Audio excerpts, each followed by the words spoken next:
તારીખ 6 અને 7 સપ્ટેમ્બરે ભરૂચ જિલ્લાના નેત્રંગ મુકામે ખેલો ઇન્ડિયા અસ્મિતા શિલાટ લીગનું આયોજન ઇન્ડિયન પેનકેક સિલાટ ફેડરેશન દ્વારા કરવામાં આવ્યું હતું. ચેમ્પિયન્સ ડોજો માર્શલ આર્ટ્સ એકેડેમીના વિદ્યાર્થીઓ પણ આ ચેમ્પિયનશિપમાં વડોદરા શહેરનું પ્રતિનિધિત્વ કર્યું હતું અને શાનદાર પ્રદર્શન કરતા કુલ 16 મેડલ જીત્યા હતા, જેમાંથી 11 ગોલ્ડ મેડલ, 4 સિલ્વર મેડલ અને 1 બ્રોન્ઝ મેડલ સામેલ છે.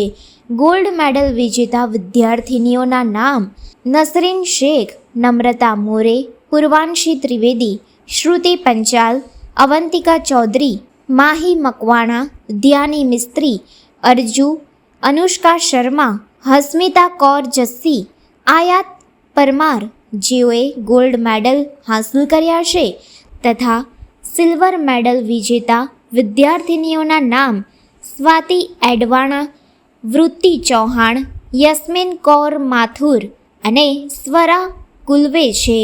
જેઓને બ્રોન્ઝ મેડલ મળ્યો છે તે વિજેતા વિદ્યાર્થિની ભાગ્યશ્રી દોડિયા છે. આ પ્રમાણેના મેડલ વિદ્યાર્થિનીઓને પ્રાપ્ત કર્યા.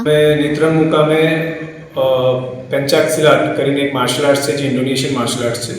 એ જે ખેલો ઇન્ડિયા અસ્મિતા લીગ જે છે એમાં એ થાય છે. તો એ ઇન્ડિયન ગવર્મેન્ટનું ઇનિશિયેટિવ છે, સ્પેશિયલી ગર્લ્સ માટે. તો એમાં અમારી જે champions dojo martial arts academy છે એની 16 જેટલી ખેલાડીઓએ ભાગ લીધો હતો, જેમાં અમને 11 ગોલ્ડ, 4 સિલ્વર અને 1 બ્રોન્ઝ મેડલ પ્રાપ્ત થયો છે. આપનો પરિચય? Samir Shaikh, martial arts instructor.